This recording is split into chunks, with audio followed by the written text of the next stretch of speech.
Hi, everyone. Amy Collins here with Bestseller Builders, and I am so thrilled that you joined us to this class, The Essential Guide to Becoming an Empowered Woman at Work.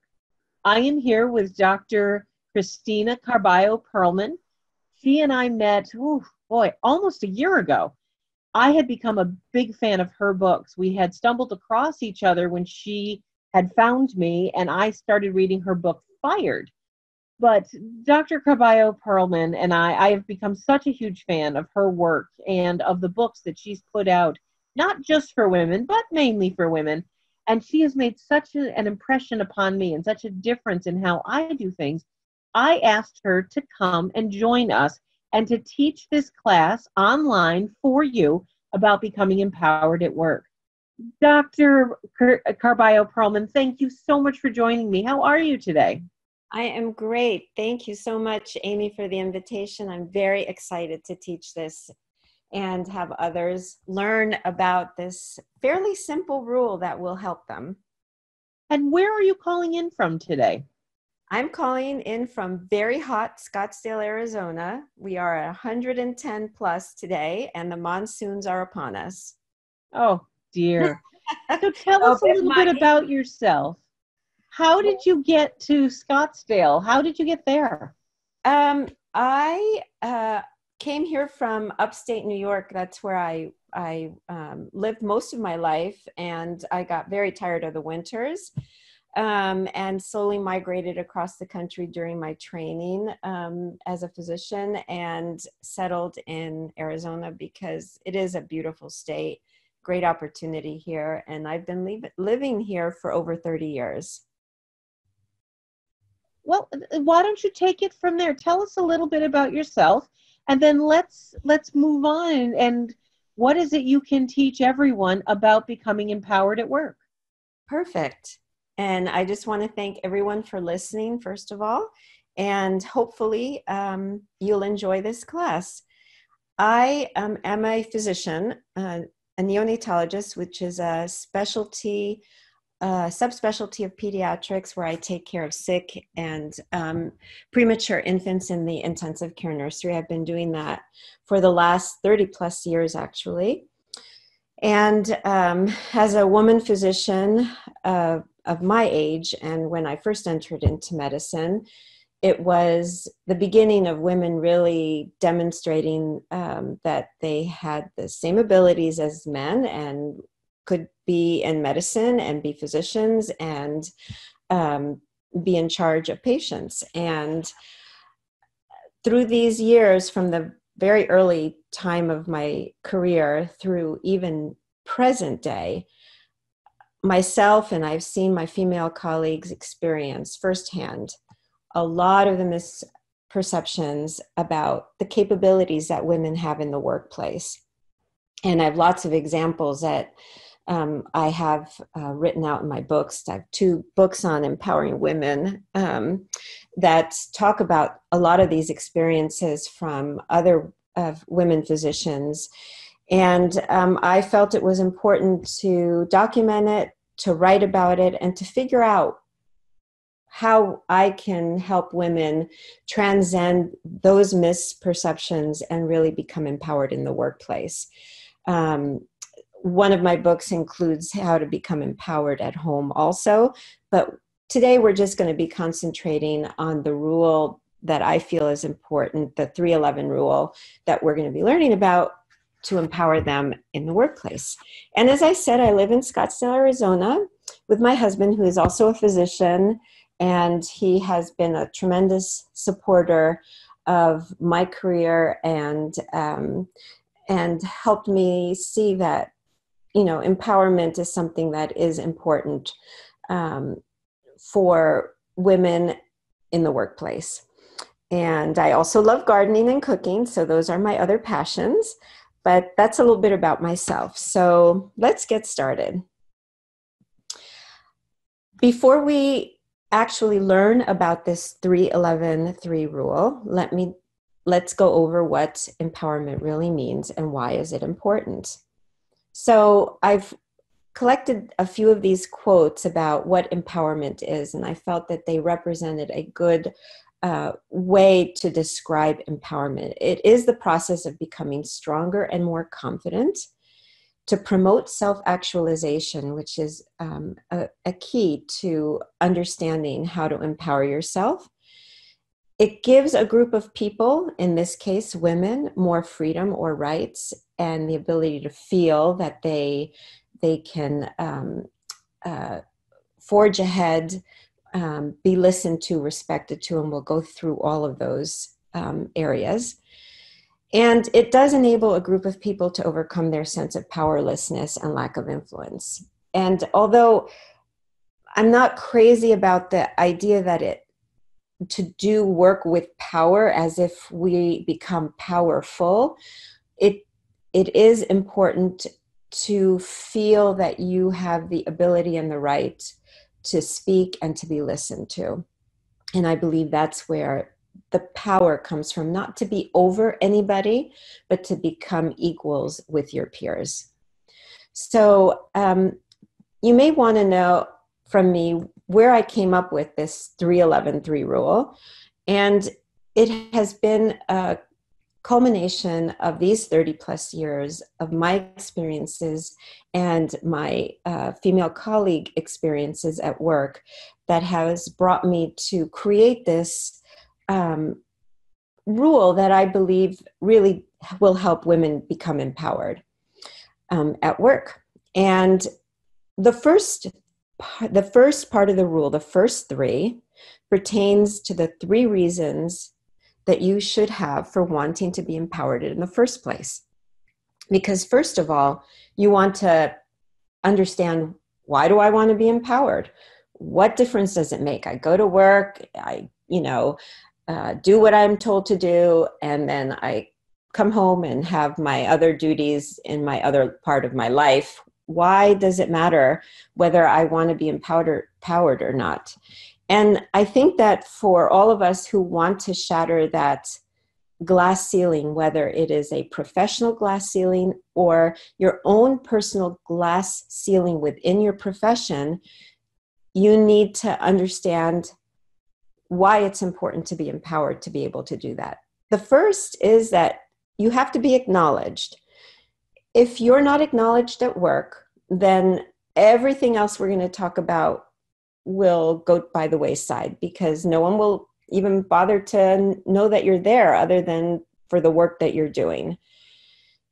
You have to be validated. In other words, your value has to be seen as equal to others, or in some cases, more than others, to be empowered within that work position. And you need to be listened to, because if you're acknowledged and you're valued, but no one bothers to really listen to your opinions or your thoughts or what you're feeling you need to present to your board or to your team or to your other coworkers, then it really doesn't matter if you were acknowledged or even validated. If no one's going to listen to you, that's a moot point. And so the first part of the 3-11-3 rule are these first 3. It's kind of a generalized beginning of empowerment within a workplace. The next piece of it, the 11, has to do with the personal attributes that you need to become empowered. So this part, where the first part is a generalized workplace ability to be empowered, this is how you do it personally within that workplace. And this rule, each piece works together and in concert. So you can't just have the first 3 that we talked about, but not have yourself empowered personally, and the last 3 that we talk about, because you will miss that empowerment piece completely. So these are the 11 attributes I believe are extremely important for you personally to have and to develop within yourself to feel empowered at work. And we're going to go through each of these fairly quickly. They are more in depth described in my books, but this gives you a really good nutshell idea of how to do this. So again, these 11 attributes I have put together through my experiences, and I feel that they also pertain to your personal life, but we are talking now about your professional life, and they are extremely important to become empowered at work. So the first one is developing confidence. And when we talk about confidence, it's our appearance to others. How do we display that confidence? Posture is one way. Certainly, if you're talking to your team members or to your coworkers and you have downward cast eyes, you're slowly speaking, you kind of are hunched over, you're looking at the ground or looking at your paper, shuffling, that's not going to give an impression of confidence of coming in with an idea or ideas to bring to the team. Language, how you speak. A lot of well, I think, maybe, or I'll have to look into that, also will not get you very far within the confidence. Having language that's succinct, that is appropriate to what you're talking about, professional, not slang words, but more professional words. Explaining your ideas goes a long way. Having eye-to-eye contact to the person or people that you're speaking with, again, not that downcast look or fluttering eyelashes or acting very demure, doesn't go anywhere with being a confident person as you're presenting ideas. And making sure that those ideas that you present are knowledge-based, that you're not just taking things out of thin air or making things up or taking gossip or anything else that you hear say, that what you're presenting is based on knowledge for whatever your job is or your corporation does.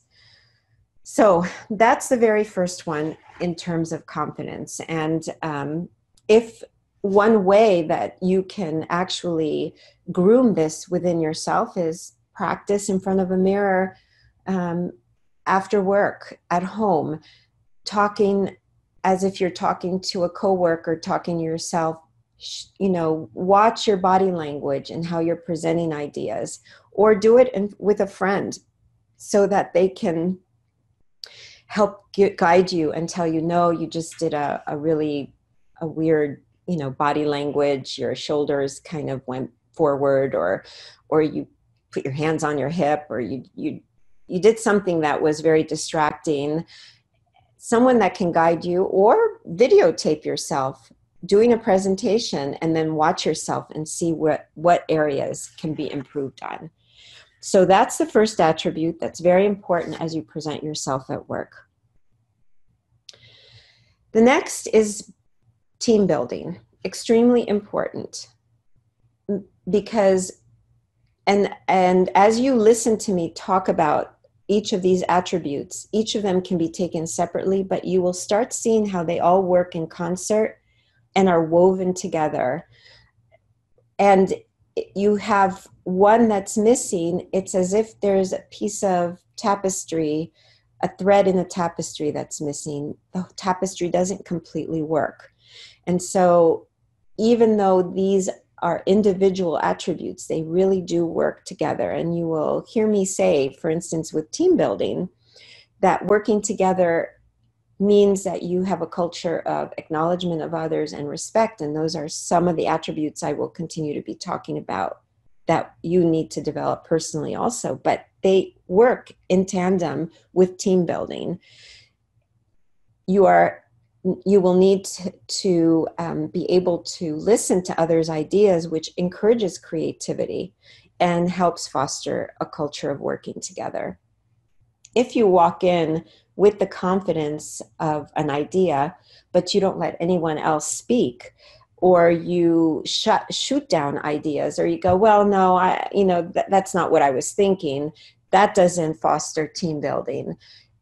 Bringing people together will really create that that team and that supportive atmosphere and environment that you want to foster within your workplace. The third attribute, compassion/empathy, is very important, and I put them together, they're slightly different. So let me explain. Compassion is when you see someone in your team, for instance, that is having a difficult day and you feel sorry for them. And you express that. I am so sorry that you're having a bad day. I hope it gets better. That's compassion.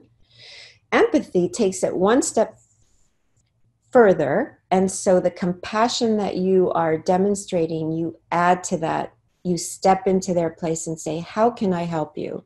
What can I do to improve your day, or to lighten your load, or to get you through whatever that person is going through?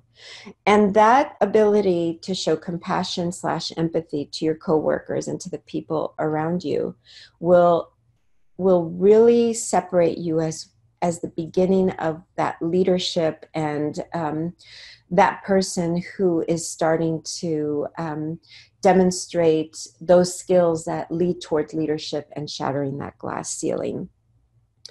The alternative of not really caring about the next person and just every man for themselves, here we go, that decreases the team that we just talked about and team building. And it really disrespects all the folks around you, making you the most important person in your world and to others, and that will go nowhere in terms of being a leader. There's a great quote that an author, Simon Sinek, wrote in his book, Start With Why. And he said, a leader is someone who has that title. A CEO or a leader is given that title. But a person who leads is the person with the ideas who can go forward and help others create together. And this is what we're doing by putting these attributes all together. The next attribute is respect. And respect is extremely important for others to trust you and to believe in what you say, because they know that gossip will not be coming from you, that you will be including everyone, as in team building, and with compassion and empathy, you will be present to the needs of your team members. So respect is extremely important, and again, works in tandem with all of these other attributes. To come into a situation and not be respectful, or to talk about someone behind their back, or to exclude a team member or coworker because you don't like the way they look, or perhaps you have some discriminatory feelings toward that person, or you feel that they come from a basis of knowledge that isn't up to par, doesn't help foster respect, demonstrate the respect to others, and the others cannot demonstrate that respect back to you. It is a two-way street. So it's an extremely important attribute to have. The next attribute is acknowledgement, and that means listening to others, which goes along with respect, recognizing the different skill levels that people have around you that will be inclusive in the team building. Everyone brings a certain skill level that enhances everybody else and creates a whole team that can work together and achieve so much more. And acknowledgement means that you acknowledge others and others acknowledge you, but that does not mean that you can boast about all your accomplishments and look how good I am, because that diminishes all the folks around you. Everybody will give credit where credit is due. If you work as a team together, you acknowledge each other and you respect each other. And you can see how all of these start working together. And one without the other takes away from the other attributes and lessens them. Humility is very important. It goes along with respect, and it means you listen to other people. There's cultural humility within a workplace, and there's professional or knowledge-based humility within a workplace. And both cultural and knowledge-based humility means that you can ask questions of people with respect and listen to their answers, that you are humble enough to say to others, I don't know everything and I need to learn from you, is very important. And it helps create that vehicle, which is change, that will help everyone progress and improve in their accomplishments, that what they want to do. So humility means also that you're not going to be boastful, just like what we talked about before, that you have the ability to ask questions and don't feel bad about asking questions, and allow other people to ask questions. When I do rounds, for instance, in my profession, when I go around with my nurses and nurse practitioners and my other healthcare team members, and a nurse might say to me, oh, I have a stupid question, Dr. Carballo, and I'll say, there are no stupid questions. There can't be stupid. If you don't know an answer, that's never a stupid question. We're all here for one reason, in our situation, to take care of that patient, and therefore everyone's knowledge is important to move forward. So humility is something that's very important to foster within yourself as well as with everyone around you, so that they don't feel timid or unable to ask questions. Developing courage is extremely important, especially in our corporate world today. All of you have heard stories concerning situations where women have had either verbal abuse, sexual abuse within the workplace. Others may have witnessed something or thought something was going on and maybe not said anything. So the courage to say something, to speak up, to help other team members, and including yourself, is extremely important. That includes accountability for your actions and the actions of those around you in a truthful fashion that does not involve gossip. It is based on knowledge, and it challenges poor behavior between team members, coworkers, and helps everyone feel that they are working in a positive, constructive environment and not in a hostile environment or a toxic work environment. Those two words are extremely important and need to be in everyone's radar to see around them what's going on. A coworker who makes fun of another worker behind their back for their the way they dress, the way they look, their lack of perhaps style, or according to that particular person, is unfounded and unacceptable. Making fun of someone else because of their sex is absolutely unacceptable. And I'll give you an example from me.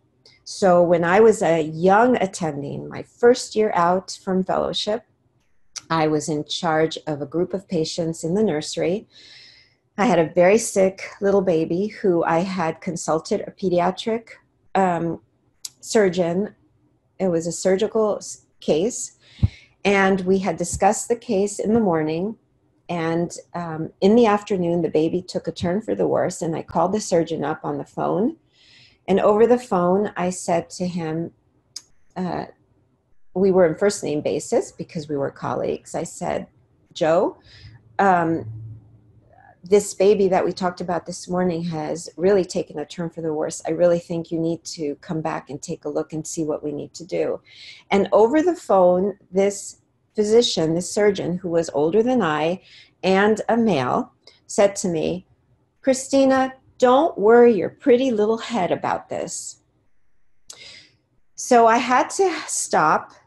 I took a deep breath, and I had the courage to go back on the phone to say to him, excuse me, and then I used his full name Dr. So-and-so, but you are the consultant and I am in charge of this patient. So if you do not want to come and see this baby, I will find another surgeon who will.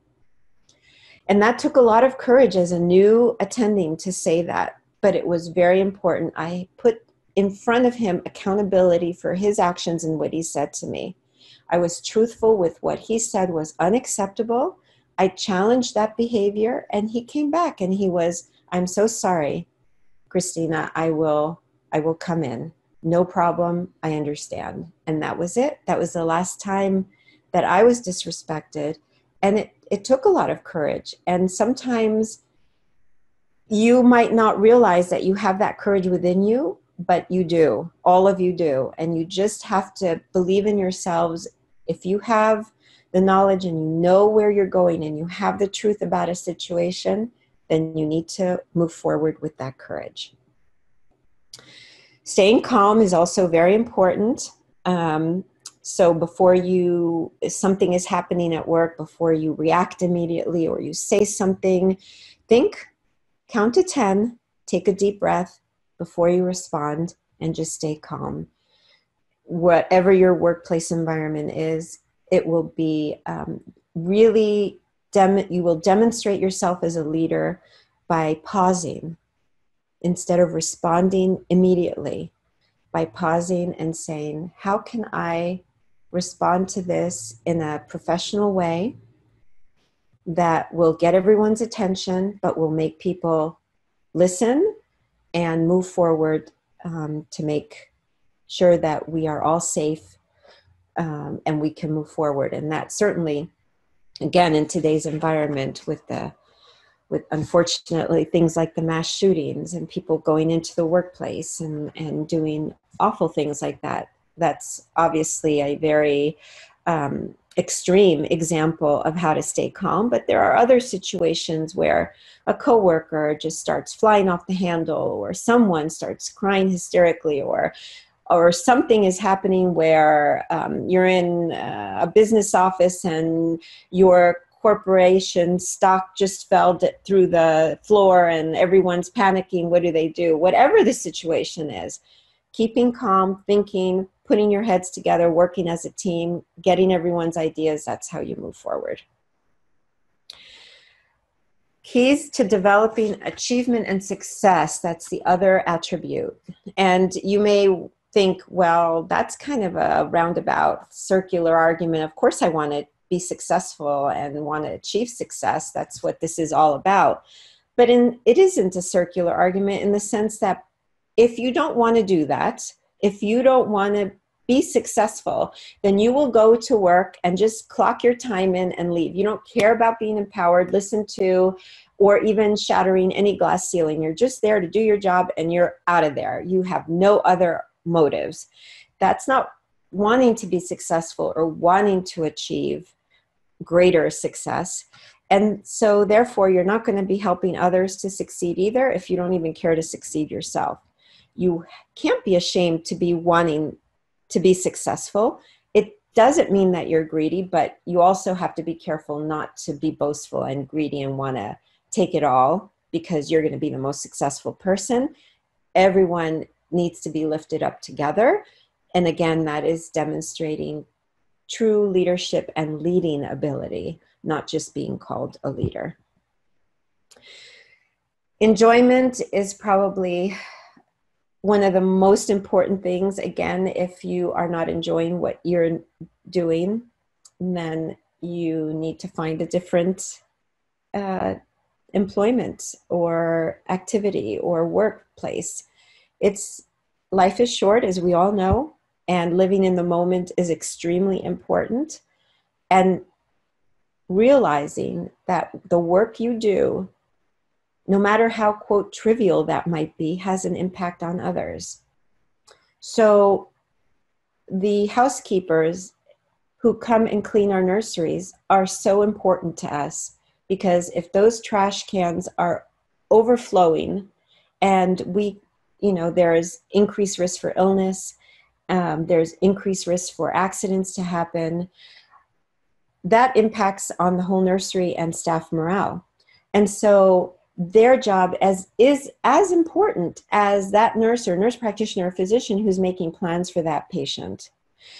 So realizing that what you do impacts other and is very important in the scheme of that team working together to achieve whatever goal that is for the workplace that you are in is an extremely important concept, and one that will not make you live your life only after you work, but that every moment of your life, including your work, will be impactful and important.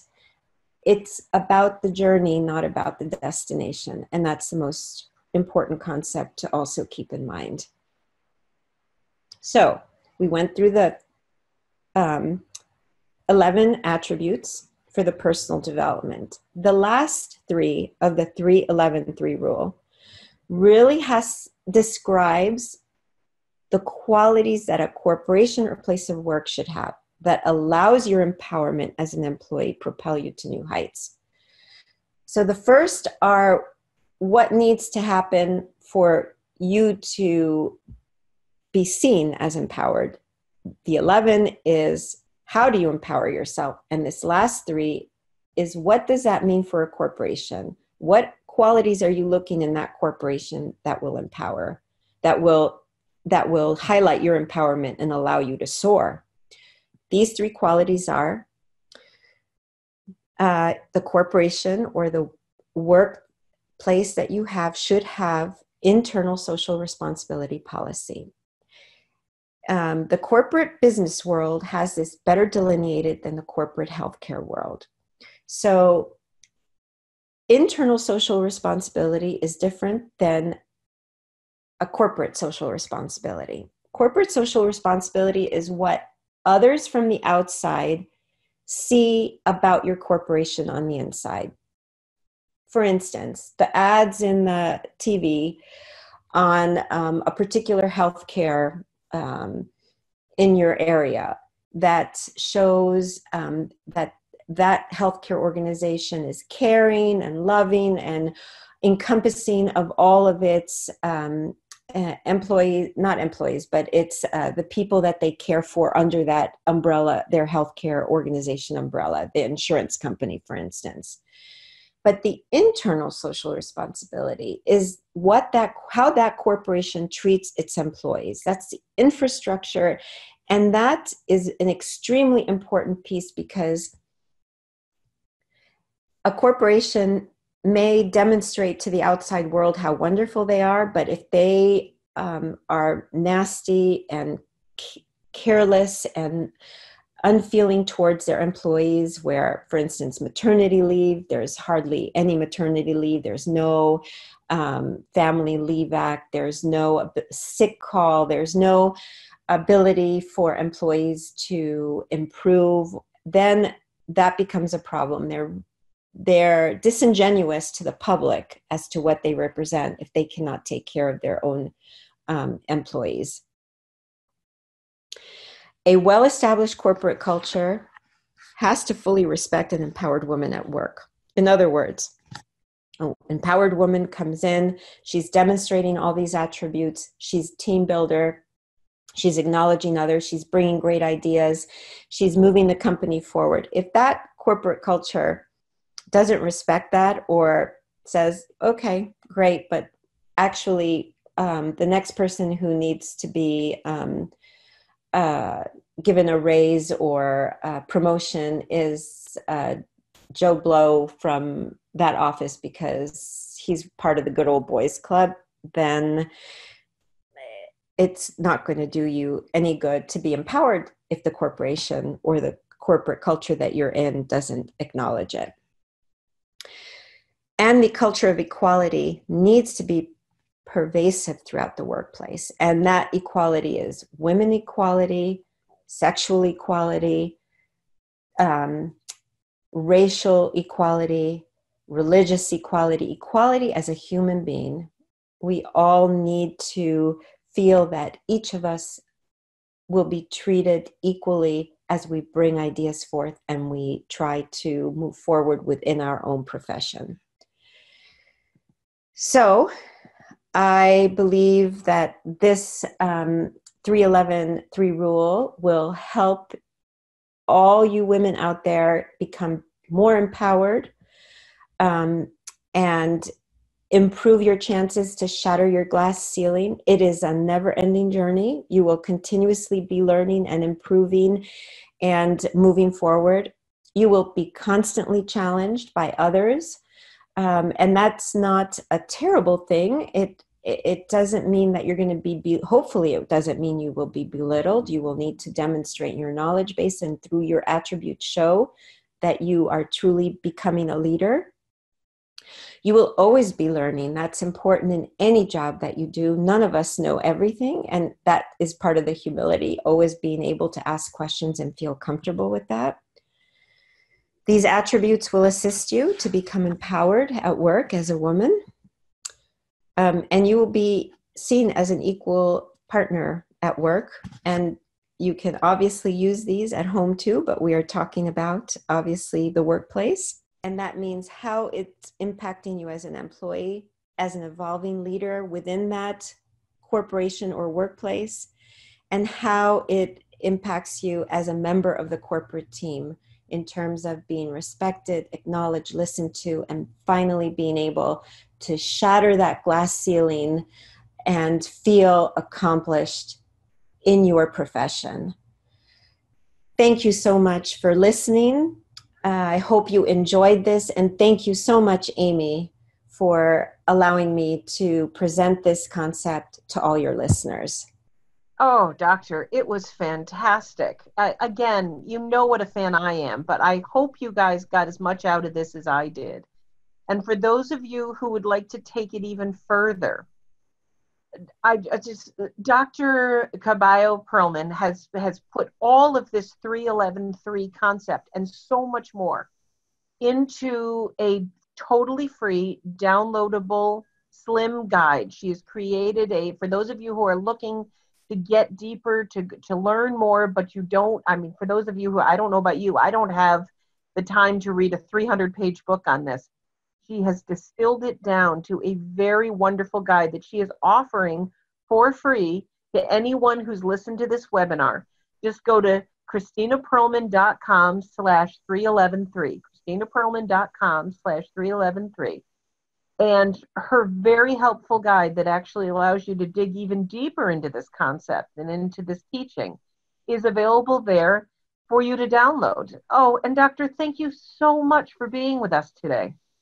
I am thrilled to have been able to talk about this. I really want everyone to have this in their hands because I think it's extremely powerful and will only assist you in your professional life.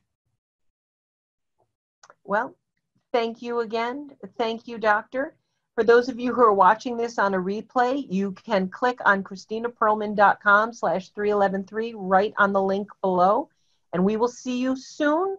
I look forward to working with you. Dr. Caballo Perlman looks forward to seeing you on her website, and we will see you next time. Thanks so much.